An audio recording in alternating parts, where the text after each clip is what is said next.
एक बार एक घर से किसी लेडी के चीखने की आवाज़ सुनाई दे रही थी। डिटेक्टिव मेहुल पास वाले घर में ही रुका हुआ था। जैसे ही उसे यह आवाज़ सुनाई दी वह तुरंत उस घर में पहुंच जाता है।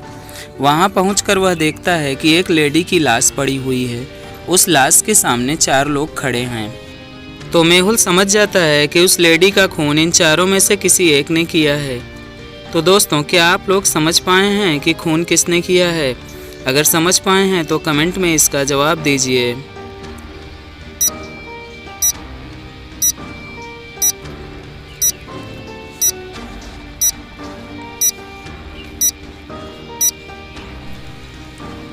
तो मेहुल लाश के पास जाकर अच्छे से जांच करता है तो उसे पता चलता है कि खून कैंची से किया गया है और कैंची तो विवान के पास है। अतः खून विवान ने ही किया है, क्योंकि अगर मोंटू खून करता तो घाव का केवल एक ही निशान होता।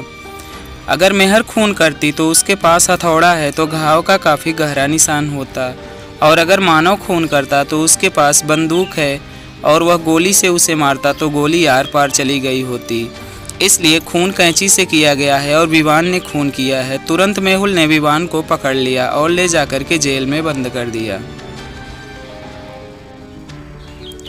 एक बार मोटू और पतलू अपने खेत में बहुत सारे पौधे उगाए थे और वे उनकी अच्छे से देखभाल करते थे और उनको रोज़ खाद और पानी देते थे। एक दिन खाद और पानी देकर वे अपने घर में चले गए। अगले दिन जब वे उठे तो उन्होंने देखा कि कोई ट्रैक्टर जो उनकी फसल को बर्बाद कर रहा था। और जैसे ही वह वहाँ पर पहुँचे तो ट्रैक्टर वाला अपना ट्रैक्टर लेकर के वहाँ से भाग गया। अब मोटू और पतलू उस ट्रैक्टर की तलाश में आगे निकल पड़ते। उन दोनों को अपने पड़ोसियों पर शक था। वे दोनों अपने पड़ोसियों के घर गए और उनसे पूछा कि मेरी फसल किसने बर्बाद किया है। तो पड़ोसियों ने जवाब दिया, मैंने तो नहीं बर्बाद किया है।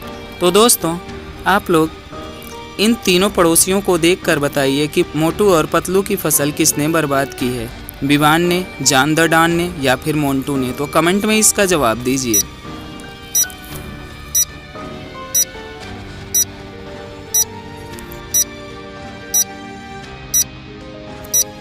तो दोस्तों, इसका जवाब है कि जॉन द डॉन के ट्रैक्टर ने ही मोटू पतलू की फसल बर्बाद की है, क्योंकि जॉन के ट्रैक्टर पर मिट्टी लगी हुई है, मतलब वह अभी अभी चल कर के आया है। बाकी मोटू और विवान के ट्रैक्टर पर मिट्टी नहीं लगी हुई है, इसलिए मोटू और पतलू ने जॉन को तुरंत पकड़ लिया। दोस्तों, अब इन दोनों माँ को देखिए और बताइए इन दोनों में से सौतेली माँ कौन सी है। अच्छे से सोचिए और अपना आंसर कमेंट कीजिए।